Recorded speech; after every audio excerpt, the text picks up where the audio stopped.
some of the shifts look small, but every vote counts, as we saw at the last election. And in Georgia, going from Trump leading by 6 to just leading by 2. Wisconsin, really interesting. Trump was leading by 4 before Biden dropped out. That's now a tie. So there has been a definite shift in these states. And as you say, in places like Pennsylvania, Michigan, that's where they're talking about some of the potential vice presidential candidates. Welcome to you, Luke Trill.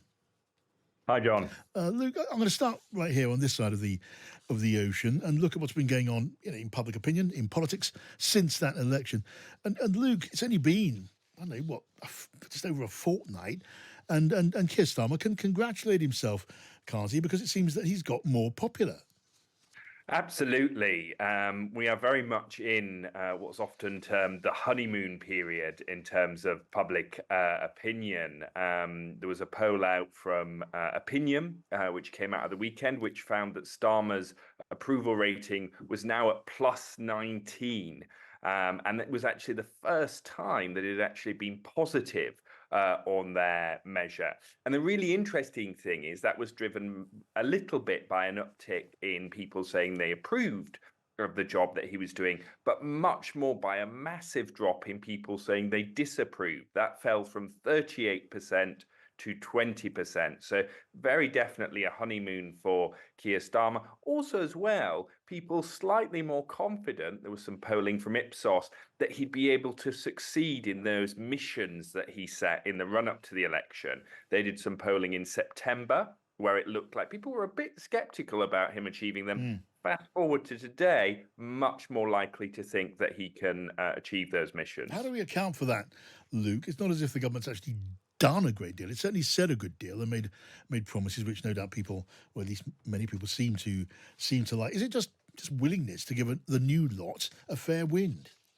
I think it is that. I think it is the election is over, and now people want the new government to deliver. We talked about before in our polling straight after the election, 67% of the country said that Keir Starmer had a mandate to change Britain. And that was not just Labour voters, but Conservative, Reform, Liberal Democrats too. I think there is that sense that now the election's over, now that he's won and he's in office, people are sort of willing him to succeed. And you're seeing that in the honeymoon. There are potential pitfalls ahead. We saw that a little bit with the vote on the two-child benefit cap, and particularly with more progressive Labour supporters who tend to want to see that cap repealed, whereas other parts of the Labour coalition in opinion polls don't. But so far, voters willing to give him the benefit of the doubt. All right, let's just hop over the ocean now and look at what's going on in the USA.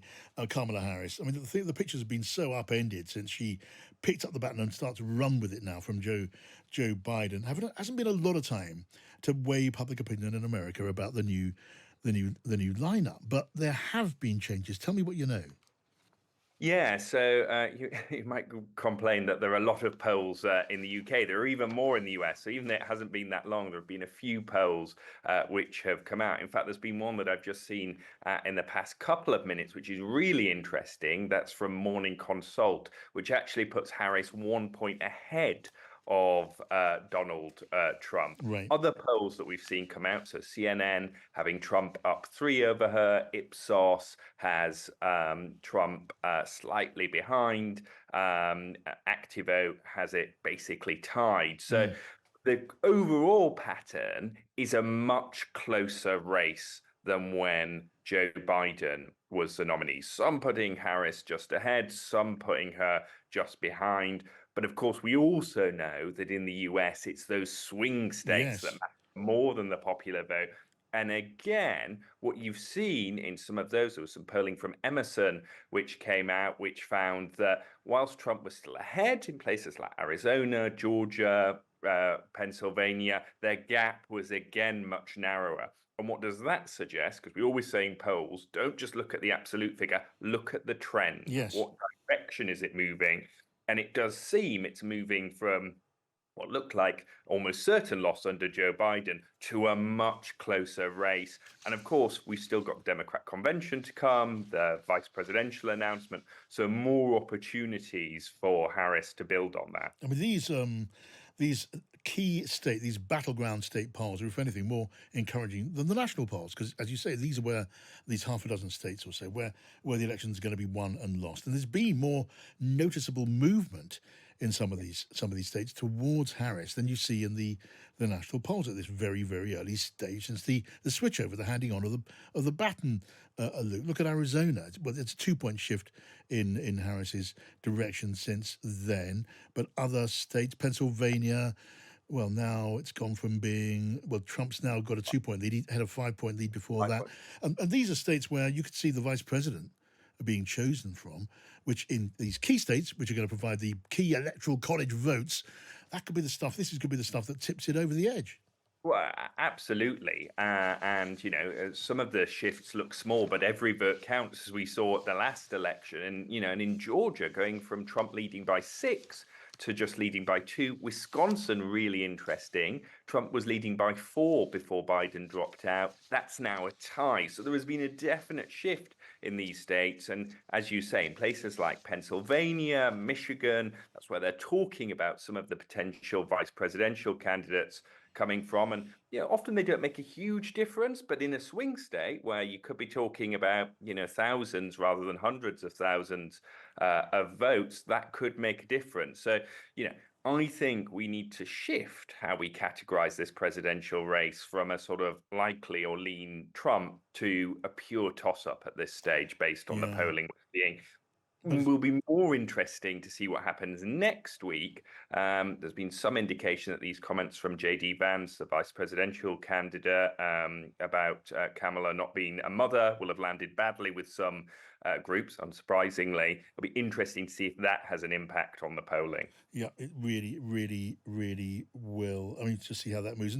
And what's harder to measure, but worth mentioning, is, and we've discussed this in the British context before, it's not just about how many people say they want you to win as opposed to the other side. It's about how far they're willing to make the trip down to the polling station or post their ballot paper.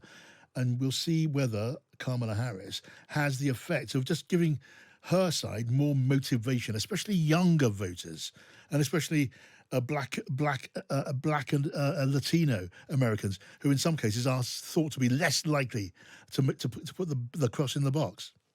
Absolutely. We know that in the US in previous elections, turnout has been around, 2/3. So it really matters in the US, sort of, as you say, sort of juicing your base, exciting them, enthusiasm really matters. And what we had certainly seen towards the end of Biden being the candidate was enthusiasm for him dropping as well as overall support, particularly amongst young people. Now, there are still challenges in that regard. We know, for instance, lots of young Democrats worried about their position on Gaza at the moment, and we saw those protests when Netanyahu spoke in Congress. So it'll be interesting to see how Harris balances that with the fact that there are many other Americans who will want the Democrats to take a strong position in favor of Israel.